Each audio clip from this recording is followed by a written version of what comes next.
காவேரி கூக்குரல் சார்பில் புதுச்சேரியில் 1.5 லட்சம் மரங்கள் நடும் திட்டத்தை முதுநிலை காவல் கண்காணிப்பாளர் நாரா சைதன்யா துவக்கி வைத்தார். ஈஷாவின் காவிரி கூக்குரல் இயக்கம் மூலமாக இந்த ஆண்டு புதுச்சேரியில் உள்ள விவசாய நிலங்களில் 1,50,000 மரக்கன்றுகள் நட திட்டமிடப்பட்டுள்ளது. உலக சுற்றுச்சூழல் தினத்தை முன்னிட்டு இன்று புதுச்சேரி கோரிமேட்டில் உள்ள ஆயுதப்படை மைதானத்தில் நடைபெற்ற இதன் துவக்க நிகழ்ச்சியில் முதுநிலை காவல் கண்காணிப்பாளர் நாரா சைதன்யா கலந்து கொண்டு முதல் மரக்கன்றை நட்டு வைத்து நிகழ்வினை துவக்கி வைத்தார். சுற்றுச்சூழலுடன் சேர்ந்து விவசாயிகளின் பொருளாதாரத்தை மேம்படுத்தும் வகையில் மரம் சார்ந்த விவசாய முறையை ஊக்குவிக்கும் பணியில் காவிரி கூக்குரல் இயக்கம் மிக தீவிரமாக களப்பணியாற்றி வருகிறது. தமிழ்நாடு மற்றும் புதுச்சேரியில் இந்த இயக்கம் மூலமாக 2024-25 நிதியாண்டில் 1.21 கோடி மரங்கள் விவசாய நிலங்களில் நட இலக்கு நிர்ணயம் செய்யப்பட்டுள்ளது. சுற்றுச்சூழல் தினத்தை முன்னிட்டு மாவட்டந்தோறும் இதன் துவக்க விழாக்கள் தொடர்ந்து நடத்தப்பட்டு வருகிறது.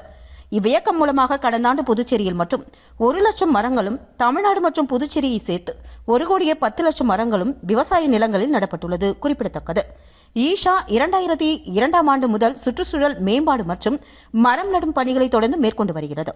காவிரி நதியை மீட்டெடுக்க காவேரி கூக்குரல் இயக்கம் 2019ஆம் ஆண்டு துவங்கப்பட்டது. இவ்வியக்கம் தமிழகம் மற்றும் கர்நாடக மாநிலத்தில் காவிரி வடிநில பகுதிகளில் பசுமை பரப்பரப்பை அதிகரிக்க விவசாய நிலங்களில் மரம் சார்ந்த விவசாயத்தை முன்னெடுக்கிறது. இதன் மூலம் மண்ணின் தரமும் அதன் நீர்பிடிப்பு திறனும் மேம்படுவதோடு மட்டுமல்லாமல் விவசாயிகளுக்கு பொருளாதார நலன்களும் கிடைக்கின்றது.